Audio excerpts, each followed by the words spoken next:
I just want to preface by saying there's no one body type that is better than another. So when you're listening to this, feel like, oh, how come I'm that body type? I should be this body type.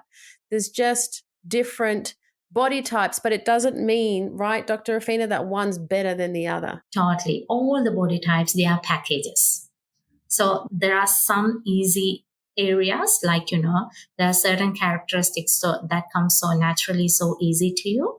And there are certain areas that are a bit troublesome, and you have to put some effort to keep that area in balance. So with all the body types, there are these plus and minus.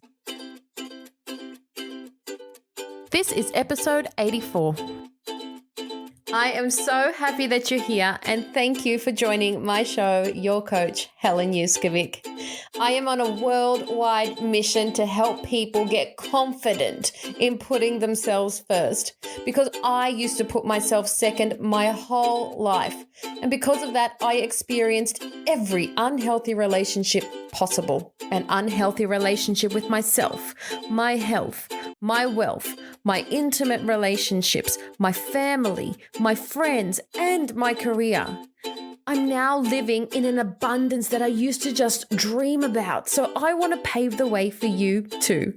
It's time, guys. It's time that you live in the life of your dreams as well. So let's take a step towards that right now. P.S. Subscribe to my podcast on your app now so that you always tune in to my new episodes. Welcome back to the show. We have Dr. Rafeena here today. And for those of you that are avid listeners of the show, you will probably have already heard Dr. Rafeena's first episode here, which was Unpacking the Basics of Ayurveda.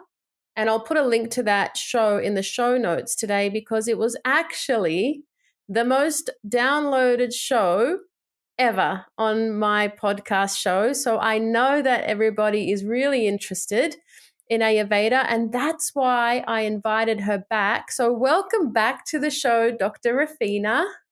Thank you, Helen. It's nice to be here again.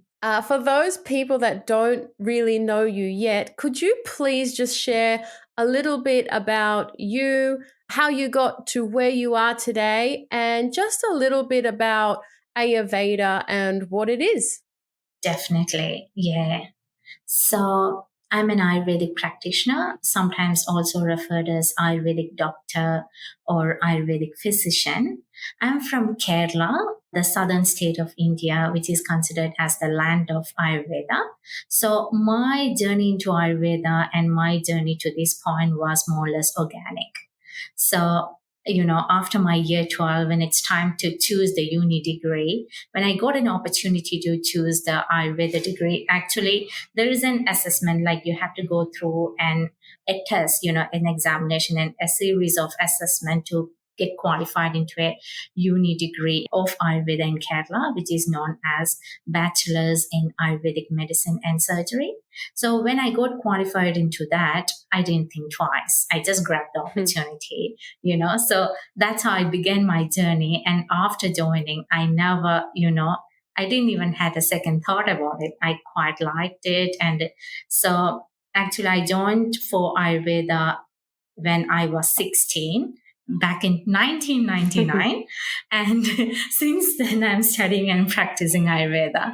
So, yeah. And I was practicing in India, in Kerala, in a government institution, which is like a primary healthcare center in Ayurveda. And that's when my husband and I had a second thought about, relocating to somewhere else, so that we can know wider world, we can experience world, we can travel a bit more. So then after, studying about different countries, we thought about why not Australia? So we decided to migrate to Australia. And that's how my journey coming into Australia began. It was my husband's idea. I agreed with him and we came. And here I applied to an Ayurveda clinic based in Sydney.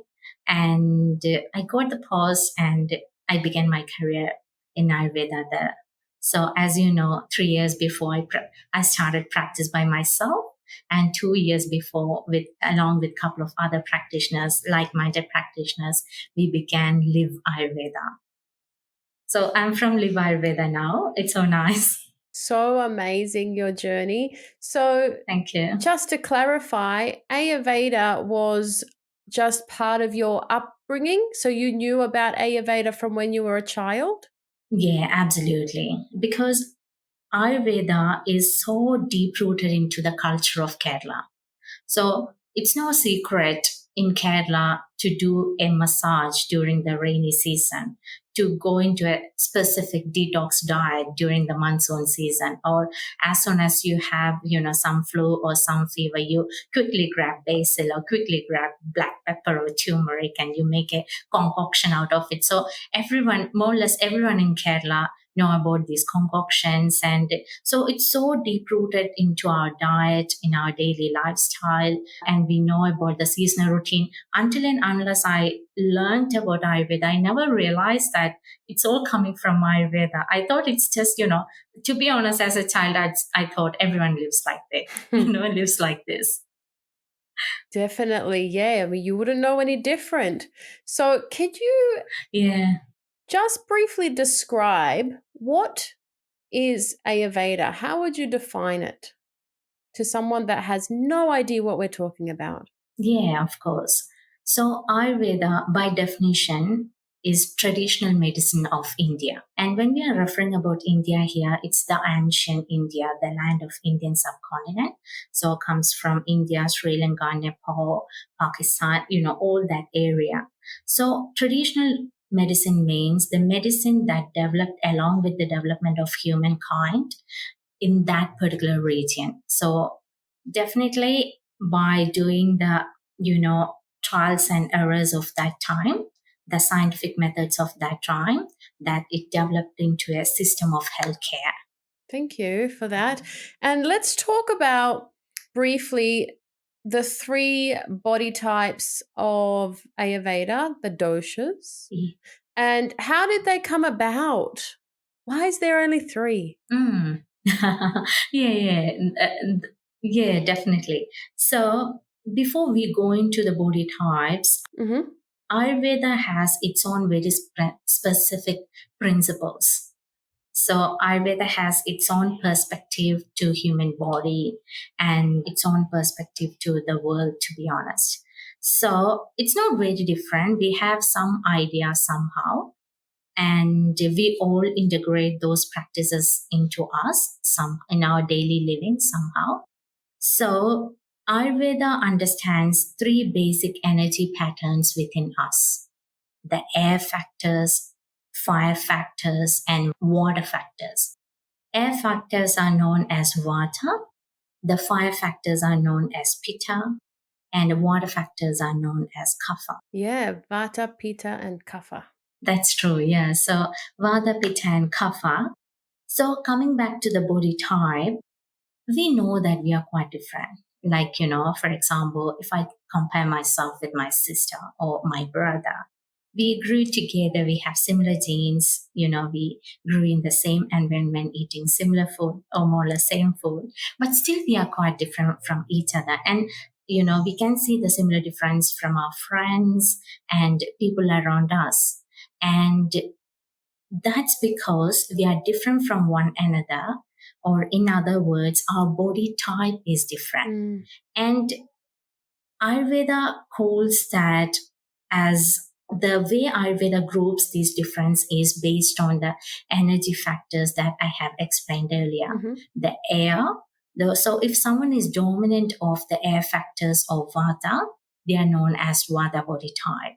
If someone is dominant of water factors or Kapha, they are known as Kapha body type. Mm-hmm. And same with Pitta or the fire factors. Yeah.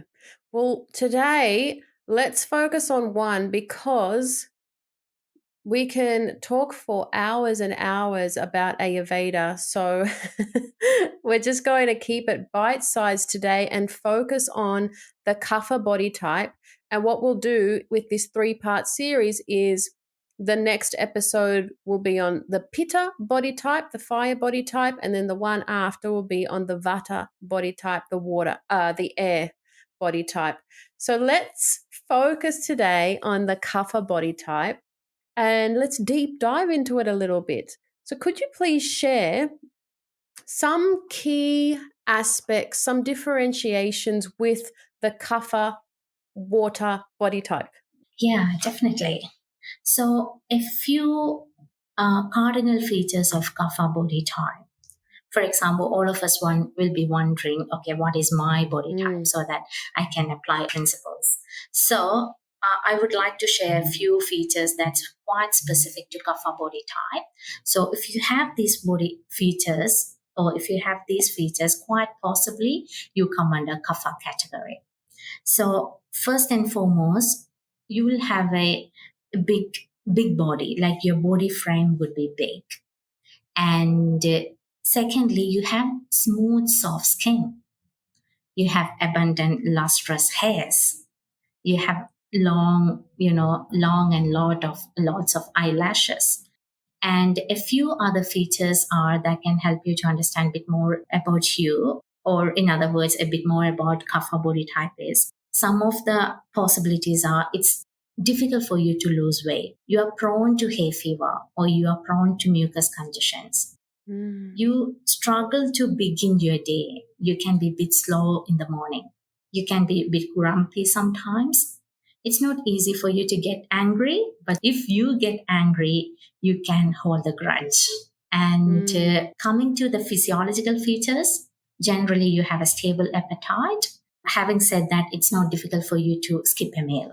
You have regular bowel movements, and you have moderate thirst, and you have a good physical stamina and good physical endurance. And generally, you are quite loving, caring, and compassionate. Kapha body type sounds cuddly and like people you just want to love. Totally. They are, totally. As long as they are in balance. Yeah.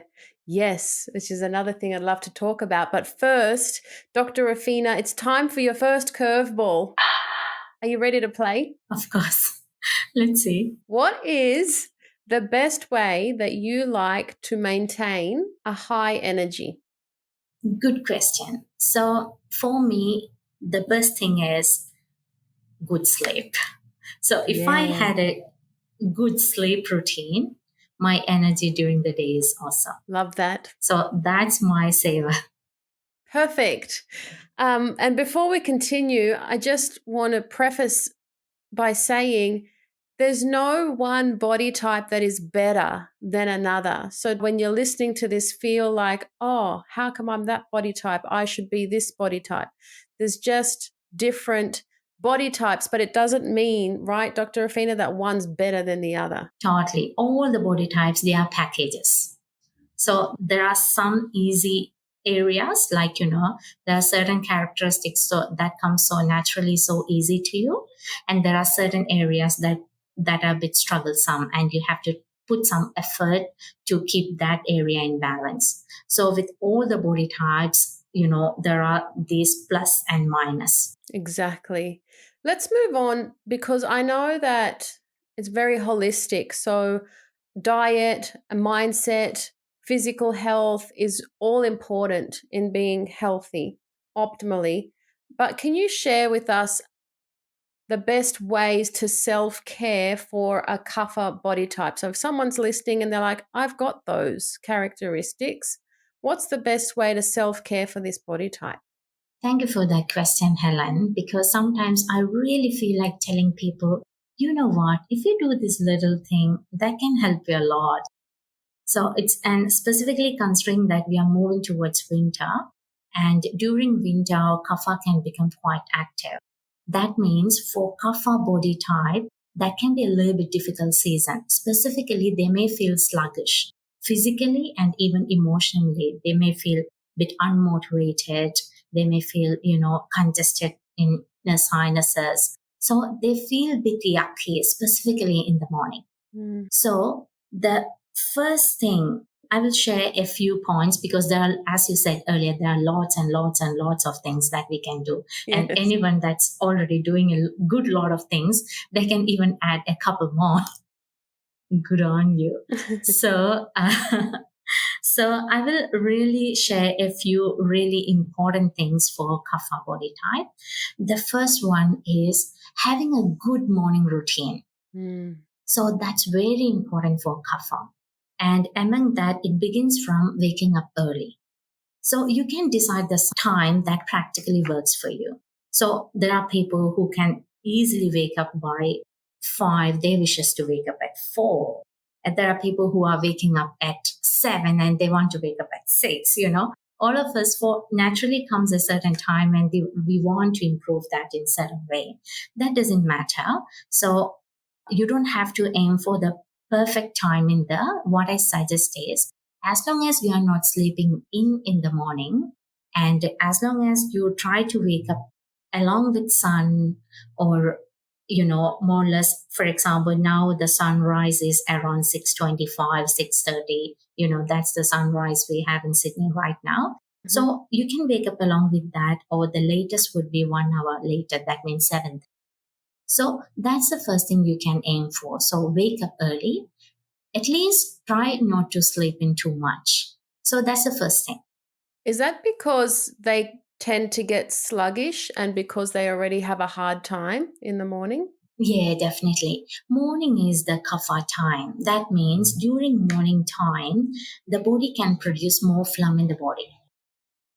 Okay. So if we are sleeping in during that time, body can't really metabolize and process the phlegm produced. That means it will just block all the channels. So by the time we wake up, specifically if you are waking up quite late, it can block our sinuses, it can block our passages, and that can be a hurdle for the body. So it's a good idea to wake up before that happens Oh, interesting. and before the circulation actually slows down. Got it. Mm. So I would say there are 2 criteria that can help you to figure out what's a good time to wake up.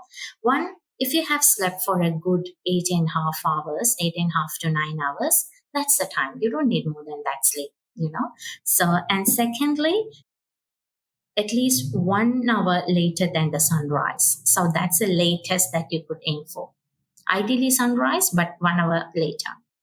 Sounds pretty doable. Definitely, yeah. Love that.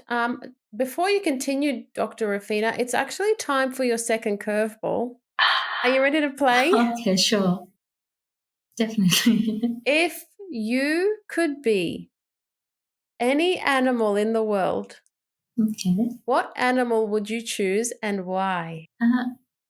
Like I'm split between 2, to be honest, because first I was thinking about elephant and my pet Archie came to my mind because I'm not sure how to think that. So I was just wondering what are the 2, what is the animal that I love the most? So from childhood, elephant is my favorite animal. So then suddenly my pet kind came to my mind, Archie. And I'm like, oh no, Archie, it's you. Is Archie a dog? No, it's a cat. Oh, it's a cat.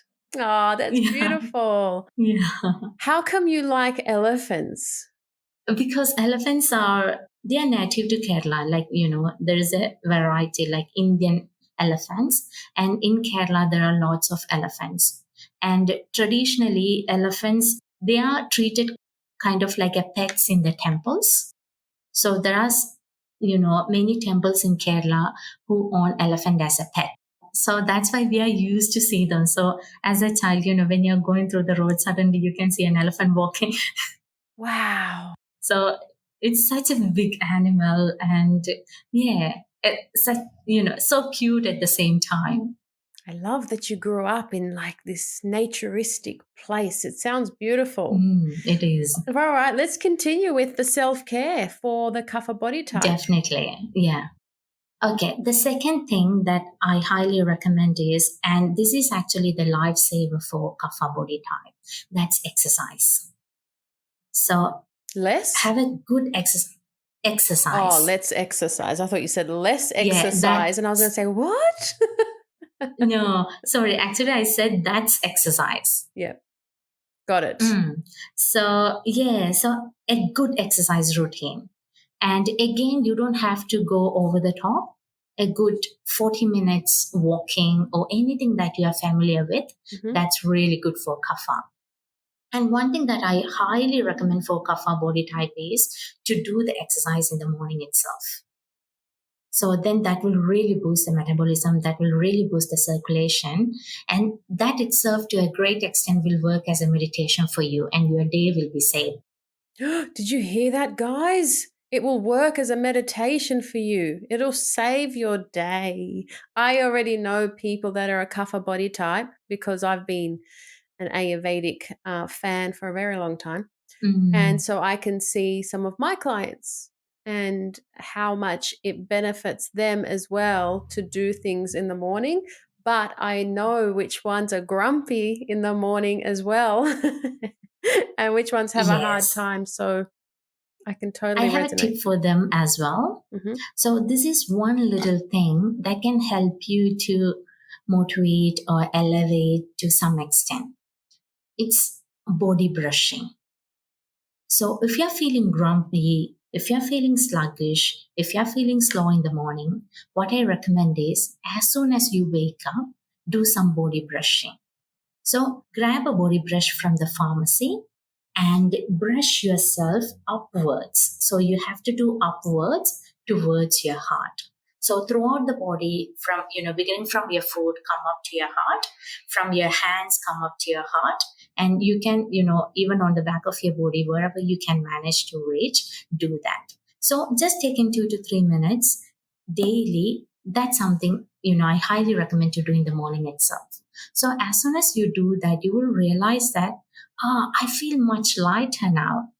Then you will have the energy to do things. Then get the big things, get out of your way. So one is exercise, and any big job that you feel like, you have in line for that day, try to do them in the morning itself. So if you take those big tasks out of your way in the morning itself, that will make you feel quite lighter, and you'll be looking forward to the rest of the day then. Love it. That's such a great point.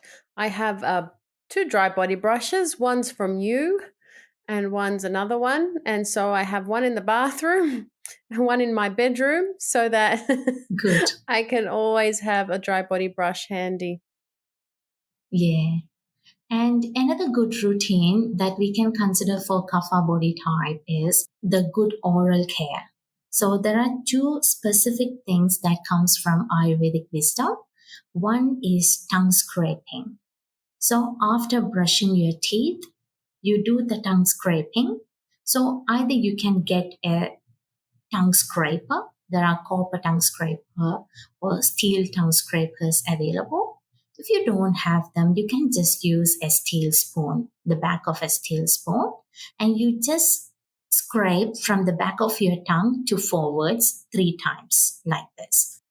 Does it matter if you do the tongue scraping first and then the brushing the teeth, or should you brush the teeth first? The recommended order is you brush the teeth first, then do the tongue scraping. But it's all right if you do the other way as well. Got it. And just quickly, what's the benefit of tongue scraping? It helps to boost the secretion of digestive juices because tongue is a part of our gut, and when we do the tongue scraping, we are stimulating the secretion of all the glands on the tongue, and that stimulation can run throughout the gut, and it can help to stimulate the secretion of digestive juices as well. I've been tongue scraping for a long time now. It's just become sort of a second habit Yeah. where I don't even think about it anymore. So thank you for that. And thank you for all of those tips. But it's time for your last curveball. Are you ready to play? Sure. What is your favorite way to create peace in your life? Yeah, okay, that's a good question. So, one thing that I tell myself is as soon as I feel doubt about anything, I don't do it. Wow, that's a really good boundary to have.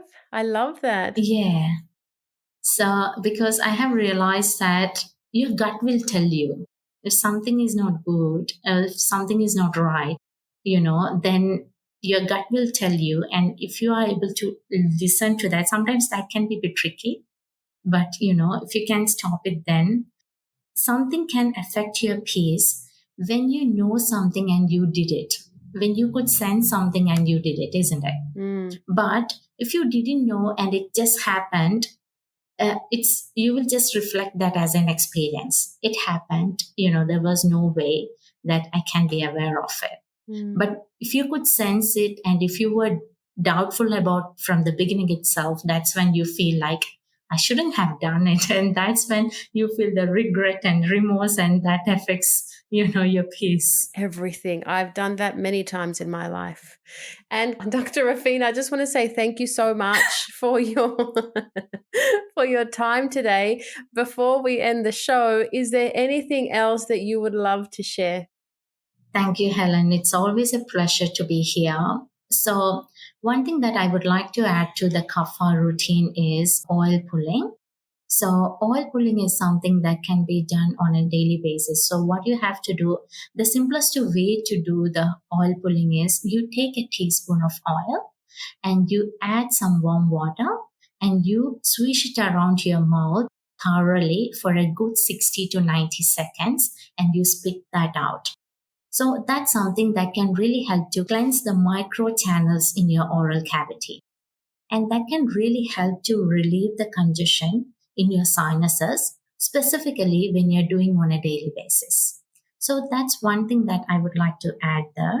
And a couple of other things that kapha people can always consider are some Ayurvedic massage therapies. Mm. I'm a fan of massage therapies. I know you are a fan too. So there is one very specific massage that's very good for kapha body type. That's known as Udvarthana, popularly known as Ayurvedic scrub. Mm-hmm. So instead of using an oil, here the massage is done using a powder. So as the massage is done using the powder, it really boosts the lymphatic circulation and it will leave you really energized. So you will feel lighter and energized. So that's something that's really good for kapha. I loved that treatment. So adding that here and there, yeah, you had it, isn't it? So good. How was your experience? I love all of your treatments, and I had a kapha Great. imbalance at one point, and this was one of the treatments that you suggested for me, and I said yes, let's do Yeah. it, and it was so beautiful. I always feel like $1 million when I leave. Good. Yeah. Thank you. And was there one more thing that you were saying? So one more thing is doing cleansing. Cleansing is always very important for kapha because as the body can get sluggish, sometimes body can retain toxins within the body.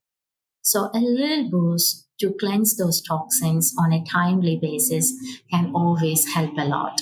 So spring is a good season to do cleansing, and there is a range of Ayurvedic cleansing called Panchakarma. They are known as Ayurveda detox as well. If that's something practical and handy for you, that's something I highly recommend for kapha people to do during springtime. What does the cleansing involve? There is a series of steps that's recommended in Ayurveda for cleansing. It begins from boosting your digestion and metabolism, then processing the toxins. So sometimes when you do those two steps, that will be enough. But if the toxins levels are more, or if you haven't had any cleansing as such, there are certain bowel cleansing that's recommended. But for example, to induce purge or induce vomiting or do certain enemas. So depending upon the imbalances, or for example, if someone has chronic sinusitis, then it will be a really good idea to go through a proper cleansing with an enema or something like that. I have referred a friend to you who's coming to see you next week, and she has chronic sinusitis. So, and she is definitely a kapha body type. So this episode will be so beneficial for her. Thank you so much for your time today. Sure. I can't wait to talk about the next body type, and I know that everyone listening will be so intrigued to hear what we have to say about the next body type, which is Pitta. Before you go, can you give us a little snapshot of what a Pitta body type is? Okay. So if you're more muscular, if you're a perfectionist, And if you are analytical, quite possibly you are Pitta. And this body type advices are for you. Thank you so much. I'll see you in 2 more weeks. Of course. Thank you, Helen. Pleasure to be here. Thank you times infinity for spending time with me. It really means a lot. Putting yourself first will really help escalate your goals, your dreams, and I love being on the journey with you. So make sure you come and tell me on my Instagram at Whole Health, which is HOL_health, and comment below this podcast photo to share your thoughts on my show today. And if you enjoyed it, please leave me a 5-star review on iTunes or Spotify so that I can keep bringing amazing value to you. I'm sending you truckloads of love, power, and joy. Bye for now.